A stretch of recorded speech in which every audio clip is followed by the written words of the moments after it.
কোরবানির জন্য গরু কিনতে এসেছি আধাম দেওয়ান। সে একা আসেনি, সাথে দলবল নিয়ে এসেছে। শ্বশুর আর ছেলে মেয়েকে সঙ্গে এনেছে। এই বাড়ির কোরবানির ঈদ তারা গ্রামে উদযাপন করবে। পলাশ মিয়া ঘুরে ঘুরে গরু দেখছে।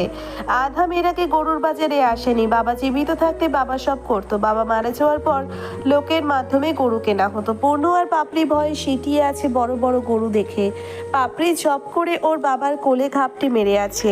পূর্ণ পলাশ মিয়ার হাত ধরে হাঁটছে। দেখতে দেখতে একটা গরু পছন্দ হয়েছে। গরুর রং লাল রঙের, বাঁকা দুইটা শিং। পূর্ণ এক ঢোক গিলল শিং দেখে। দামাদামি করার সময় পূর্ণ চট করে বলল, এত দাম দিয়ে হাম্বা কিনতাম না। টাকা কি গাছে দলে নাকি পাচাই দলে? আধামের মাথায় হাত, গরম চোখে ছেলের দিকে তাকায় রয়। পূর্ণ কর কর করে বলে, এত টাকা দিয়ে হাম্বা কিনলে আম্মাই মগা কইব। টাকা বেশি দিতাম না, তুমি অন্য হাম্বা কিনো। এই হাম্বা বালা না, কত্তা লেদা করছে, গন্ধ। এই চুপ থাক, চুপ করতাম না। এই হাম্বা কিনলে আম্মার কাছে মিছা কথা কইয়া দিমু। কি মিথ্যা কথা বলে দিবি? কমু আব্বাই আমার মতন মুতু করছে। আমি কোনোদিন রাস্তায় প্রস্রাব করেছি? আমি মিছা কথা কমু? আম্মা তোমালে দেখলে নাকে হাত দিব। এই চুপ কর, সামনে যা। এই গরু কিনবো না। গরু বিক্রেতা নাগপুর কুচকে বললো, এই ছ্যামড়ার বয়স কত? আদাম বলল 3 বছর। বিক্রেতা ঘোর অস্বীকার করে জানলো, এই পোলার বয়স 10 বছর হইবে। বড় হয় না, বাটকারা লাইগা আছে। বাটকারা কি? পূর্ণ চেঁচিয়ে শোধালো, হাম্বা কিনছি না তাই চেইতা গেছে। পাছায় টাকা দিয়ে বইয়া থাকো। বিক্রেতা ক্ষিপ্ত হয়ে বলল, 3 বছরের বাচ্চা এমন কথা কেমনে কয়? পাকনা বাত্তি পোলা পান। পূর্ণ আঙ্গুল তুলে শাসিয়ে বলল, এই চুপ। হাম্বা লেদা করছে, কেদাই কিনবো এমন হাম্বা? মুখ দিয়ে গন্ধ আইতাছে।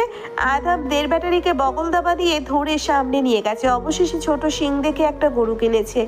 2 ভাই বোনের এই গরু বেশ পছন্দ হয়েছে। এই গরুটা শান্ত প্রকৃতির। আধাম পূর্ণকে বুঝিয়ে গরুর পিঠে বসিয়েছে। পলাশ মিয়ার করে পাপড়ি।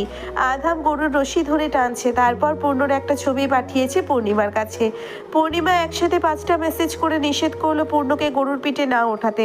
এখনই যেন পূর্ণকে নিচে নামিয়ে দেয়। আধাম তা করলো না, উল্টে পাপড়িকেও বসিয়ে দিয়েছে পূর্ণর পেছনে।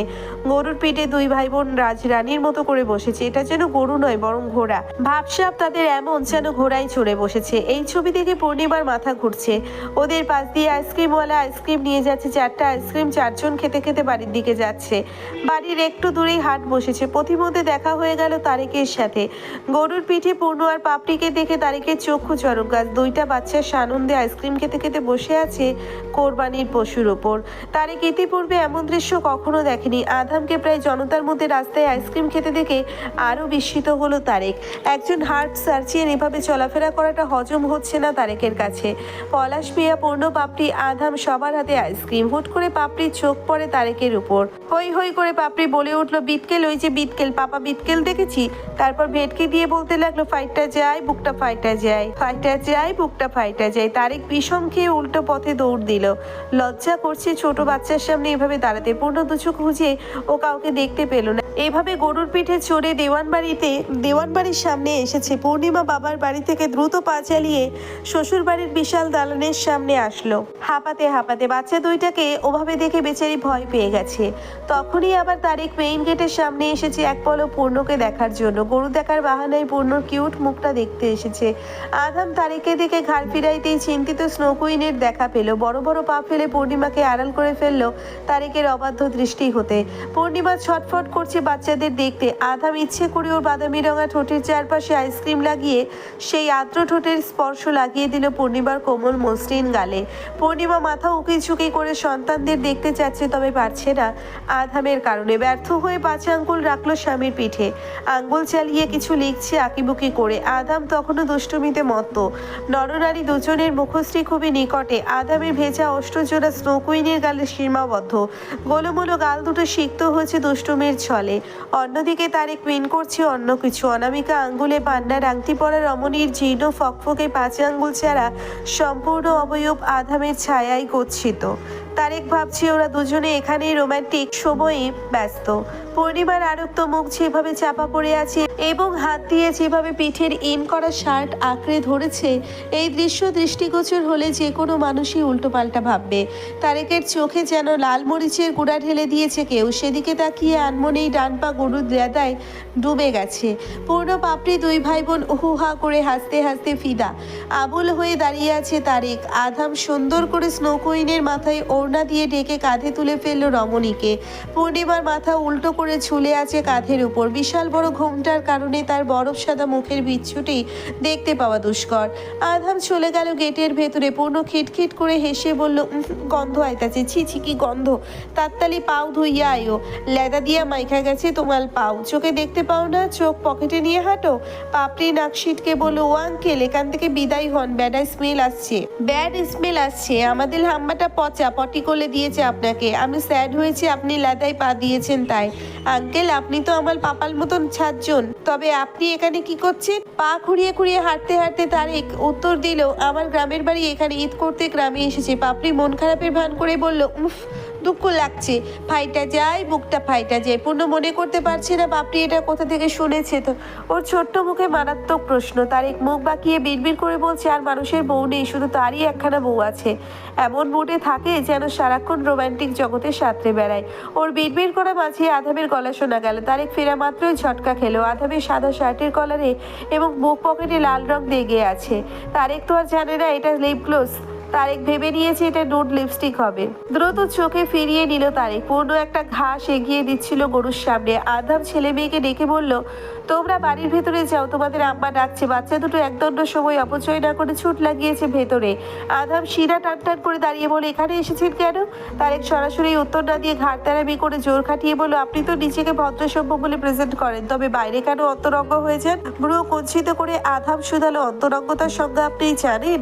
অন্তরঙ্গতার কিছুই হয়নি। তারেক ক্ষিপ্র কণ্ঠে বলল, তাহলে ওখানে দাঁড়িয়ে কি করছিলেন? আপনাকে কেন বলবো, নজর লেগে যাবে না? ইউরোপে বড় হয়ে ইউরোপীয় কালচার রপ্ত করবেন না, এটা অবিশ্বাস্য। তারেকের খোঁচা মারা প্রশ্ন। আধাম প্যান্টের পকেটে হাত ঢুকিয়ে বলল, ইউরোপে জন্ম হয়ে অনেক বছর কাটিয়ে আমি আধাম এক নারীর আঁচলে নিজেকে সমর্পণ করেছি। আমি উশৃঙ্খল যুবক নই যেখানে সেখানে রোম্যান্সের নামে রসনামি করব। আমার স্নো কুইন এইসব নোংরামি তৎক্ষণাৎ বর্জন করে গোটা আমিটাকে বর্জন করে দিবে। একান্ত সময়ের জন্য আমাদের বেডরুম আছে, অন্ধকার বারান্দা আছে, বাড়ির খালি রুম আছে, রাস্তায় আপনার সামনে নয়। কিস করি যাই করি আপনারা তো জলে কেন ভালো হয়ে যান, আর একজন বিষয়ে নাক গলাবেন না। তারেক দমে যাওয়ার বদলে বরং গলা উঁচিয়ে বলে, তবে সত্যিই কিস করেছিলেন? স্টুপিড, ওসব ছাড়া আর কিচ্ছু হয় না? কিছুই করিনি, শুধু তার মকমলের মতো গাল ভিজিয়ে দিয়েছি আমার ভেজা ঠোঁট দিয়ে। হয়েছে, শান্তি হয়েছে, এবার যান এখান থেকে। তারেক সরু চোখে তাকিয়ে বলল, আপনার ঠোঁট ভিজা ছিল? হ্যাঁ ভিজা ছিল, আইসক্রিম খেয়েছিলাম। আমার ওষ্ঠ আর তার গর্ণদেশ দুটোই ভেজা, শুধু আর্দ্রতাই ভেজা নয়, অপরিসীম নির্ভেজাল বৌদ্ধতাই ভেজা। বুবু প্লিজ, অনুনয় করে লাভ নেই, এহসান করো বুবু। বউয়ের মুখে না দেখে থাকতে কষ্ট হলে না জানিয়ে অত দূরে গেলি কেন? এটা তো নতুন নয় বুবু, আগেও তো এসেছি, তুষার কন্যাকে রেখেও তো এসেছি। তোর তুষার রানীকে ছাড়া বুঝি বিরহে পড়ে আছিস? এসব কি বলছো? তোমার নাতি হই না আমি? এত কথা বুঝি না, তুমি ভিডিও কল রিসিভ করতে দাও না কেন? ভিডিও কলে কথা না হলে মেসেজ তো ঠিকই হয়, তুমি কয় দিকে নজর দাও? নজর দিয়েও তো তোর নির্দিষ্ট উদ্দেশ্য খুঁজে পাচ্ছি না। ম্যাক্সকে কত করে জিজ্ঞেস করলাম কিন্তু বেটা মুখ খুললো না। এবার মুখ খুলে দে, বলে দে তুই কোথায় আছিস। এবারেও জাপানে গিয়েছিস? আধা আমার মিথ্যে বলল না, সত্যি কথা বলে দিল বৃদ্ধা দাদিকে। কণ্ঠ খাদে নামিয়ে মিনমিন করে বলল, আমি কখনোই জাপানে আসিনি।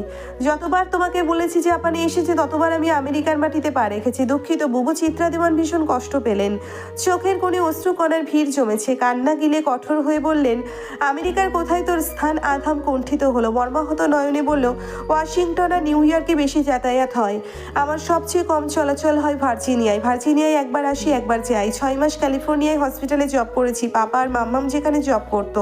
তোমাকে শুনিয়েছি জাপানের হসপিটালে জব নিয়েছি, আমাকে মাফ করে দিও বুবু।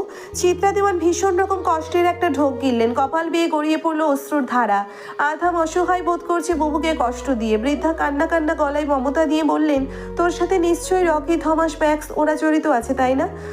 ওরা আমার সঙ্গী। ভিকটিম হওয়ার সময় ওরা আমার সঙ্গী ছিল এবং রিভেঞ্জ নেওয়ার সময়ও ওরা আমার সঙ্গী। বৃদ্ধা আতকে উঠে বড় বড় চোখ করে বললেন, তুই রিভেঞ্জ নিচ্ছিস? এমন কিছুই ধরে নাও। হাউমাউ করে কেঁদে বৃদ্ধা দোহাই ছেড়ে বললেন, দাদু ভাই দেশে চলে আয়, তোর সোনালি সংসার রেখে এসবের পিছনে পড়ে থাকিস না, দয়া করে আমাকে শান্তি দে।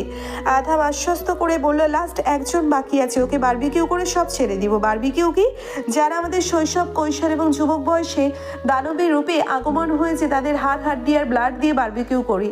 যেই হাতে সার্জারি করি সেই হাতে নরপশুর চামড়া কাটাকাটি করি। আমি কি একজন একজন ডক্টর হওয়ার যোগ্য? বুবু বলো না, এই হাতে কারো চিকিৎসা করার উপযুক্ত আমি? আজকাল দোদুল্য মানে ভুগি। চিত্রা দেওয়ান উত্তর দেওয়ার বদলে হাঁসফাঁস করছে, কণ্ঠনালীতে শব্দ আটকে আছে। হেঁচকি তুলে আবারও কেঁদে ফেললেন। ওপাশ থেকে আধাম শুনছে বুবুর আহাজারি। সে আগেই জানতো বুবু জানলে বাধা প্রদান করবে, জান প্রাণ দিয়ে নিষেধ করবে। রকি এসে ডাক দিয়ে গেল আধামকে। চিত্রা দেওয়ান কাঁদতে কাঁদতে বললেন, তোকে নিষেধ করলেও শুনবি না, শেষবার এটাই বলবো, রাগ জেদ নিয়ন্ত্রণে রাখার চেষ্টা কর। ক্ষমতা থাকলেও প্রতিশোধ পরায়ণ হওয়া বুদ্ধিমানের কাজ নয়। দোয়া করে বিপদ থেকে দূরে থাক সব সময়। পূর্ণিমার মোবাইলে ভিডিও কল দে, ও অপেক্ষা করছে তোর জন্য। আচ্ছা বুবু, একটু পর কল দিব, এখন একটু বিজি আছি। কল কেটে টর্চার রুমে গেল হেলে দুলে। ম্যাক্স আলসেমি ভেঙে থমাসের কাঁধে হাত রেখে আস্তে আস্তে বসলো। বাধাহীন অবস্থায় হেনরি পড়ে আছে, তার জ্ঞান আছে, তবে শরীরের কোথাও অক্ষত নেই। বিদঘুটে গন্ধে টিকা দেয়। মুখ ঢেকে থমাস ঝুঁকে আসলো এবং ধাতব গলায় জিজ্ঞেস করলো ইংরেজিতে, সেই ভিডিও কার আছে? ওই ভিডিওর কথা বলছি যেখানে তোদের অপকর্ম ক্যামেরা বন্দি করে রাখতি। অসহায় শিশু এবং কিশোরদের করুণ পরিণতি ওই ভিডিওতে রয়েছে। বলে দে কার কাছে আছে ওইটা। হেনরি আধো আধো চোখে বহু কষ্টে জিভ নাড়িয়ে জানালো তার কাছে নেই। ভিডিও ক্লিপটা পলের সংগ্রহে আছে। থমাস বিড়বিড় করে বলল, সব কয়টা রাক্ষস তোরা। আধাম উঠে এক গ্লাস পানি নিল হাতে। উদ্দেশ্য হেনরিকে লোভ দেখানো। একটু পানির জন্য কিশোর গ্রুপ কাতরিয়েছে। বিনয়ী হয়েছে একটু পানি জিহ্বায় লাগাতে। হেনরি আর ওর নিষ্ঠুর সঙ্গীরা এক ফোঁটা করে পানি দিয়েছে। হেনরি পানি দেখে আকুল হয়ে একটু পানি ভিক্ষা চাইলো। আধামের মায়া লেগে আছে, অতিমাত্রায় নির্দয় হতে পারল না। তার হৃদয় তো পাষণ্ড নয়। গ্লাসের সব পানি হেনরিকে দিল খেতে। রকি আর ম্যাক্সের সাহায্যে হেনরি পান করলো সেই পানিটুকু। বিধ্বস্ত শরীরে অনুশোচনা হচ্ছে, পাপ তাকে গলা চেপে ধরেছে। আধাম চলে গেল এখান থেকে। হলরুমে বসে চারজন সিদ্ধান্ত নিল হেনরিকে মাটি চাপা দেওয়া উচিত।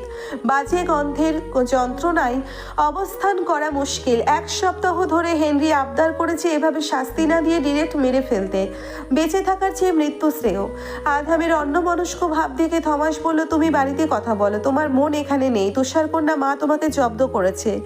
আধাম সুরসুর করে ফোন বের করে অন্য পাশে চলে গেছে। বাকি তিনজন উচ্চ শব্দে হেসে ফেলল। বিছানায় ঘুমিয়ে আছে তিনজন, একজন মা আর তার দুজন ছেলে মেয়ে। পাপড়ি অবশ্য ঘুমাচ্ছে না, সে গ্যালারিতে ছবি দেখছে। পূর্ণর চোখেও ঘুম নেই। পূর্ণ মাকে জড়িয়ে ধরে ওকে দিয়ে বোনের সাথে ফোন দেখছে। দুজনকে দুদিকে রেখে পূর্ণিমা ঘুমিয়ে গেছে। একটু পর বিকাল হবে। হঠাৎ করেই বাবার ভিডিও কল এসেছে। পাপড়ি রিসিভ করে মুখ ভরে হেসে বলল, কেমন আছো পাপা? আলহামদুলিল্লাহ ভালো আছি। আমার তুষারকন্যা কেমন আছে? ভালো আছি পাপা। পূর্ণ মাথা বের করে জিজ্ঞেস করলো, আব্বা তুমি কই গেছো? আমি দূরে এসেছি। তুই কেমন আছিস দের ব্যাটারি? উফ সরি, কেমন আছেন বাজান? আমি ভালো আছি। তুমি তুই কইলে দুঃখ পাই না, তুই কইলে লাগ করতাম না। তুই করে বললে পূর্ণ কষ্ট পাবে না? না, পাইতাম না। তুষারকন্যা তোমার আম্মা কোথায়? আম্মা স্লিপিং বিউটি। তুষারকন্যার আম্মা স্লিপিং বিউটি? ইয়েস। পূর্ণ বলো স্লিপিং বিউটি কিতা? আদাম বলে স্লিপিং বিউটি হলো ঘুমন্ত রাজকুমারী। পূর্ণিমার ঘুম ভেঙে গেছে বাচ্চাদের নড়াচড়া পেয়ে। ফোলা ফোলা চোখ মেলে ধরলো। ঘুমের রেস তখনও কাটেনি তার। শোয়া থেকে উঠে দুটোকে দেখছে। পাপড়ি দাঁত বের করে হেসে ফেললো। পূর্ণ মায়ের গলা জড়িয়ে ধরলো। পূর্ণিমা রাগ করতে পারে না এদের সাথে, রাগ চলে না এদের সাথে। এরা হলো নিষ্পাপ ফুল। পূর্ণ ওর আম্মার পিঠে উঠে বসেছে। পাপড়ি খপ করে আম্মার কোলে মাথা রেখে পায়ের উপর পা তুলে দিয়েছে। পূর্ণিমা নিঃশব্দে হাসছে। আধামে তৃষ্ণার্ত আত্মার তৃষ্ণায় ধুকছে। তৃষিত দৃষ্টি তার। হুট করেই পূর্ণিমার চোখ গেল জল করা ফোনে। পূর্ণিমা জমে গেল আচানক। আজ 13 দিন পর চোকাচুকি হয়েছে। আশপাশটা রঙিন হলো যেন। পলাশ মিয়া ঘরের দরজায় টোকা দিয়ে নাতি নাতনিদের দৃষ্টি আকর্ষণ করার চেষ্টা করছে। মেয়ে বড় হওয়ার পর থেকে কখনো বিনা অনুমতিতে মেয়ের দরজায় পা রাখে না। হয় পর্দা নাড়া, না হয় দরজার কপাট ধরে নড়াচড়া করে। দুজনেই তো বোবা বধির। বাবা মেয়েকেও কথা বলতেও পারে না, শুনতেও পারে না। এখন টিনে বাড়ি দিলেই ভেতর থেকে শব্দ পেয়ে পোলাপান দুইটা দৌড়ে আসে। এবারেও দৌড়ে এসেছে। সন্তানদের দৌড় দেখে পূর্ণিমার বুঝতে বাকি নেই যে তার বাবা দাঁড়িয়েছে দরজার পাশে। পলাশ মিয়া দুজনকে দেখেই বুঝলেন একজনও ঘুমায়নি। তার না ঘুমালেও অন্যকে ডিস্টার্ব করে না, হইচই করে আওয়াজ করে না। পূর্ণিমা ফোনটা হাতে নিয়ে বালিশে ঠেকিয়ে বিচ্ছু দুইটাকে ধরে খাটে বসিয়েছে। পাপড়ির মাথায় দুইটা ঝুঁকি বেঁধে গোল ফ্রক পরিয়ে দিয়েছে। পূর্ণকে লুঙ্গি পরিয়ে একটা ফতুয়া পরিয়েছে। আধাম চট করে জোরে ডেকে দুষ্টুমি করে বলল, বাজান তোমার লুঙ্গি যেন কোমর থেকে ছুটে না যায়। লুঙ্গি পরতো না, আম্মাই বাইন্দা দিলে লুঙ্গি লটকাইয়া থাকে। স্যান্ডেল বলে দুজনে বের হয়ে গেল। ওরা এখন নানার সাথে পুরো বিকাল কাটাবে। পূর্ণিমা ঠোঁট উল্টে সাইন ল্যাঙ্গুয়েজে কথা বলছে। ফোন দিলেন কেন? আমার সাথে কথা না বলে যোগাযোগ না করেও দিব্যি দিন কেটে যায় ডক্টর আধামের। তোমার সাথে যোগাযোগ হয়নি? মেসেজে কথা হয়নি? সবচেয়ে বড় যোগাযোগ তো হলো মনের যোগাযোগ, সেটা তোমার সাথে অলওয়েজ হয়েই থাকে। কবে আসবেন? যদি না আসি কথা বলবো না, কষ্ট পাবো। যদি আসি খুশি হব। স্নো কুইন, লিপ গ্লোস লাগিও না। কেন? আমি আসলে পুষ্পমঞ্জুরির নাই অধরে লিপ গ্লোস লাগিও। আমি লাগিয়ে দিব। পূর্ণিমার গণ্ডদেশে লালিমা দেখা দিয়েছে। নেত্রপল্লবের পাতা খিচিয়ে বুঝে ফেলল। নিউ ইয়র্কে এবং ওয়াশিংটনে মিলিটারি ফোর্স চিরুনি তল্লাশি চালিয়েও দুজন গণ্যমান্য ব্যক্তির হদিশ পায়নি। নিউ ইয়র্ক শহর আগে আমেরিকায় রাজধানী ছিল, পরবর্তীতে ওয়াশিংটন হয়েছে বিশ্বের শক্তিশালী দেশের রাজধানী। নিউ ইয়র্ক হয়েছে উন্নত শহর। 6 মাসের ব্যবধানে চার্লস এবং হেনরি নামে দুজন ব্যক্তি নিখোঁজ হয়েছে। পল নামের একজন লোক জরুরি ভিত্তিক তাদের খোঁজ চালাচ্ছে। পল হলো হেনরি এবং চার্লসের অন্তরঙ্গ বন্ধু। হুট করেই দুই বন্ধু নিখোঁজ হওয়ার পল বেশ চিন্তিত। তাছাড়াও চার্লস ছিল পার্লামেন্টের একজন সদস্য। চার্লসের কাছে গুরুত্বপূর্ণ তথ্যের ধারণা ছিল, সেসব কিছু লিক হয়ে গেলে সমস্যা। পল বুদ্ধি খাটিয়ে ভার্জিনিয়ার অঙ্গরাজ্যের নির্জন পাহাড়ি অঞ্চলের নির্দিষ্ট নাম স্পেশাল ফোর্স এবং গোয়েন্দা সংস্থার হাতে তুলে দিয়েছে। সেখানেই কোনো ক্লু থাকতে পারে। তবে পল লুকিয়ে গেল তার পাপাচার। সে ভুলেও উল্লেখ করেনি নির্জন পাহাড়ি অঞ্চলে চাপা দেওয়া নিকৃষ্ট চঞ্চলকর অতীত। যদি সেই বাংকার এজেন্টদের চোখে পড়ে তখন পল যে কোনো একটা ব্যবস্থা করে নিবে। গোপন বৈঠকে চার্লস আর হেনরিকে নিয়েই মাথা ঘামানো হচ্ছে। হেনরি হলো বড় ব্যবসার প্রতিষ্ঠাতা, পল হলো এজেন্টদের লিডার। শুরু হয়ে গেছে গোপন তল্লাশি। দেখা যাক এই ফোর্স কতটা পারে নিখোঁজদের উদ্ধার করতে। আবার এমন হবে না তো কোনো গোলক ধাঁধায় আটকে পড়ে গেছে বাহিনীরা। কেটে গেল আরো 5 দিন। তখন দ্বীপ্রহর, মধ্য গগনে সূর্য রাজত্ব করছে। বাতাস গায়ে লাগলেও শরীর ঠান্ডা লাগে না। পূর্ণ একটা স্যান্ডো গেঞ্জি আর হাফ প্যান্ট পরে আছে। পাপড়ির সুতি কাপড়ের জামা পরে আছে। হুট করে পূর্ণ ওর মায়ের কাছ থেকে 20 টাকা নিয়ে গেটের বাইরে দৌড় দিয়েছে। পাপ্পিওর সাথে ছুট লাগিয়েছে। একজন লোক বড় কাচের বক্সে করে হাতে বানিয়ে যাওয়া হাওয়াই মিঠাই বিক্রি করছে বাড়ি বাড়ি হেঁটে। গোলাপি রঙের গোল গোল হাওয়াই মিঠাই। পূর্ণ পাপড়ি দুই ভাই বোন 10 টাকার হাওয়াই মিঠাই কিনে বাকি 10 টাকা হাতে নিয়েছে। একটা মুখে দেওয়ার আগেই কোত্থেকে যেন এক দামড়া ছেলে টপ করে বলে দিল, এই পূর্ণ, তোর আম্মারে আমি বিয়া করতাম, অনেক চেষ্টা করছি। তোর মাই তো বোবা, তাই আমার আব্বা আম্মাই রাজি হয় নাই। এরপরে তোর আম্মার এই জহির চাচার ডাক্তার পোলার লোকে বিয়া দিছে। তুই জন্ম হওয়ার পরে ছাড়াছাড়ি হইয়া গেছে তোর আম্মার আর তোর আব্বার। এরপরেও চাইছিলাম তোর সুন্দরী আম্মারে বিয়া কইরা ঘরে তুলুম। তোর নানাই রাজি হয়েছে না, আমার বাপ মাই তো রাজি হইলই না। আমার কপালটাই খারাপ রে। আচ্ছা পূর্ণ, তোর নতুন আব্বাই তোরে আদর করে, তোরে টাকা দেয় মজা খাইতে। তোর নতুন আব্বার মেলা টাকা আছে। আমাকে গ্রামের সবচেয়ে বড় লোক হইল তোর নতুন আব্বার বাপ। পুরো এলাকা জুড়ে দেওয়ান বাড়ির মতন ধনী কেউ নাই। আস্তাব চাচাই বিদেশ থাইকা দেশে আইলে সবাই রে জাকাত দিত, দান সৎকা করতো। তোর আম্মারে মেলা দিন হয়েছে দেখি না, বুকটা পুড়তে পুড়তে ছাই হইয়া গেছে। তোর আম্মাই এত সুন্দর হইয়া বোবা হইল কেন? কানে শুনতে পাই না কেন? পূর্ণ ঝিম মেরে দাঁড়িয়ে আছে, নাকের পাটা ফুলছে, ছোট্ট চোখ জোড়া টলটল করছে। রাগ আর কান্নাই একাকার। পাপড়ি খপ করে পায়ের স্যান্ডেল ছুঁড়ে মারলো দামড়াটার দিকে। পূর্ণর মাথায় ঘুরছে নতুন আব্বা এই শব্দটা। বাচ্চাটা বড় ধাক্কা খেয়েছে, সরাসরি তার মাকে নিয়ে কটূক্তি করায়। সে ছোট হলেও জননীকে নিয়ে বাজে কথা বললে ঠিক বুঝে যায়, কষ্টও পায়। পূর্ণ রাগে ফুসতে ফুসতে কটমট করে বলল, সানডে মানডে কুলচা কইলা দিমু। দামড়া খেপে গেছে পাপড়ির উপর। পাপড়িকে থাপ্পড় দিতে আসলে পূর্ণ হই হই করে একদলা থুতু নিক্ষেপ করলো চামড়াটার গায়ে। হাওয়াই মিঠাইওয়ালা ওদের দিকে তাকিয়ে আছে। সব তো ঠিক ছিল, তবে মুহূর্তের মাঝে গ্যাঞ্জাম কেন বাঁধলো? হাওয়াই মিঠাই বিক্রেতা কাছের বড় বাক্স নিয়ে চলে যাচ্ছিল। সেই সময় পূর্ণ দামড়াটার হাতে কামড় দিয়ে দৌড় দিল। দৌড় দিয়ে পড়লো হাওয়াই মিঠাইওয়ালার উপর। বিক্রেতা তার সমস্ত পুঁজি সহ মাটির রাস্তায় পড়ে গেছে। ঝনঝন করে ভেঙে গেছে কাচের বক্সটা। বলের মতো গোল গোল হাওয়াই মিঠাইগুলো মাটিতে পড়ে ময়লা লেগে গেছে। পাপড়িওর ভাইয়ের হাত ধরে ইশারায় বোঝালো এই জায়গা পরিত্যাগ করতে হবে, তা না হলে বিপদ আছে। বিক্রেতা আকস্মিক কাণ্ডে হতবাক। কিয়ৎক্ষণ পরে চেঁচিয়ে বলল, এই বাচ্চা, আমার ক্ষতিপূরণ দিয়া যা। আমি দিব নাকি? ওই হালাই দিব, ওই মোটু দিব। দামড়াটা চিল্লিয়ে বলল, তুই আমারে থুতু দিয়ে কেন? থুতু না দিয়ে চুমা দিব? যেই গন্ধ আইতাছে, ছি ছি, হালো পুহালো চা এনতে। আমার আম্মাই বোবা বালা হয়েছে। তুই হইলে কাইষ্টা, তুই হইলে গাইন্দা, তুই হাতি, তুই মদন, তুই একটা গোলাম। এই পূর্ণ, একদম সাবধান, তোরে কিন্তু চটকানো দিমু। তোর আম্মারে বিয়া করতে পারি না, ওই বিষটা তোর উপরে ছাইরা দিমু। হালাই কয় কি, ওই গোলাম তুই জানোস আমি কেডাই? আমালা আব্বাই আইলে তুলে টাঙ্গাইয়া পিটামু, গাছে ঝুলাইয়া পিটুমু, কান কাইটা দিমু, পাছায় লাথি দিমু, পাইয়া লইয়া গোলাম। ইচ্ছে মতো জেদ ঢেলে এর প্রতি দৌড় দিল বাড়ির দিকে। যাওয়ার আগে বাপরিওর ওই পায়ের স্যান্ডেলও ছুঁড়ে মারলো দামড়াটার গায়ে। দামড়া ওদেরকে ধরতে নিলে হাওয়াই মিঠাইওয়ালা তার কলার চেপে ধরেছে টাকা আদায় করার জন্য। দামড়ার নাম শাহিন। শাহিন বেখাপ্পায় পড়ে গেছে। মানিব্যাগে ৩,৫০০ টাকা ছিল, সেগুলো সব দিয়ে দিতে বাধ্য হলো। খালি বালি হয়ে পলাশ মিয়ার বাড়িতে ডাকাডাকি করছে ৫,০০০ টাকা আদায় করতে। ভেতর থেকে পাপড়ি বের হয়েছে প্রথমে। তুষারকন্যার শ্বেত মুখটি লাল হয়ে আছে ক্রোধে ক্ষুব্ধ হয়ে। তারপর আসলো পূর্ণর চোখ ভিজা, পূর্ণিমার কোলে মাথা রেখে কেঁদেছে, নিজের মতো করে বুঝিয়েছে শাহিনের কথাগুলো, বিচার দিয়েছে কেঁদে কেঁদে। পূর্ণিমা বের হলো রণমূর্তি হয়ে, মায়াবী ডাগর চোখ থেকে যেন আগুনের ফুলকি ঠিকরে বের হচ্ছে। অত্যন্ত লাজুক মেয়েটার উপর অতৃপ্ত রাগ ভর করেছে। পূর্ণিমা ওর বাচ্চাদের সামনে নিজেকে সবসময় আদর্শ করে মেলে ধরে, সন্তানের সামনে নিজের হেয় মেনে নেয় না। বোবা হোক যাই হোক, সে দুটো পুষ্পের জননী, আধামে তুষার রানী। নারী ছেঁড়া ধন এবং দুধ মেয়ের কান্না তাকে পীড়া দিয়েছে। শাহিনের উপর আগেই রাগ ছিল। এই দামড়াটা পথে ঘাটে উত্তক্ত করতো, অগণিত চিঠি লিখে পূর্ণিমার কাছে পাঠাতো। প্রত্যেকটা চিঠিতে এই লেখাটা থাকতোই, তুমি বোবা হইলা কেন? বোবা হইয়াও এত সুন্দর হইলা কেন? আমি তোমারে ছাড়া অন্য কোনো মাইয়ারে বিয়ে করতে পারুম না পূর্ণিমা। এই সেই কত কিছু। সে সব কিছু গায়ে না মাখলে ওই দুই ভাই বোনকে কাছে পেয়ে যা বলেছে, তার অর্ধেকটা পূর্ণর মুখ থেকে শুনেই রাগে রিরি করছে তুষার রানীর শরীর। পূর্ণ হিচকি তুলে কান্নাটা মাতৃসত্তাকে আহত করেছে। পূর্ণিমাকে দেখে শাহিনের নয়ন ছড়াই অপরিসীম মুগ্ধতা বিরাজ করছে। সিনেমার হিরোদের মতো তাকিয়ে আছে। ওর মুগ্ধতার মাঝেই পূর্ণিমা এগিয়ে আসলো চিকন কঞ্চি নিয়ে।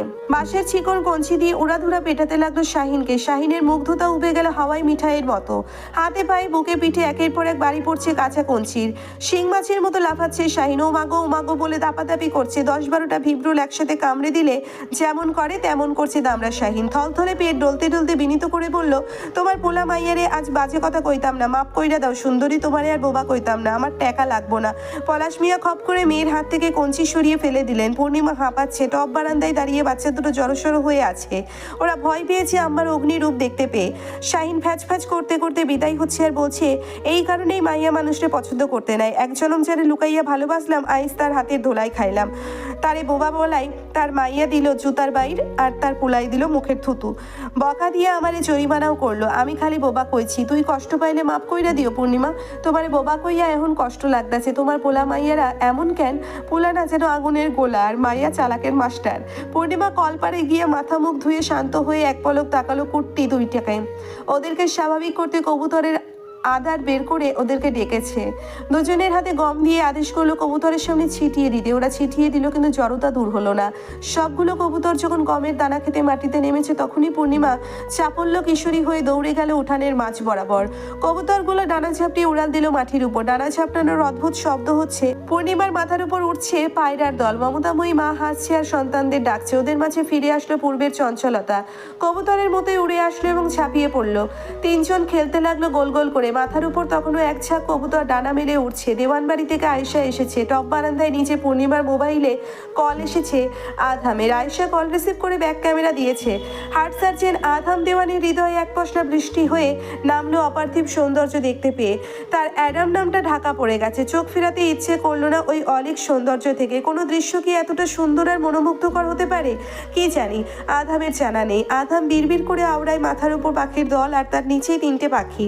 উপরে ডানাওয়ালা কবুতরের দল থেকেও আমার 3টে পাখির নিজস্ব ঐশ্বরিক সৌন্দর্য আছে।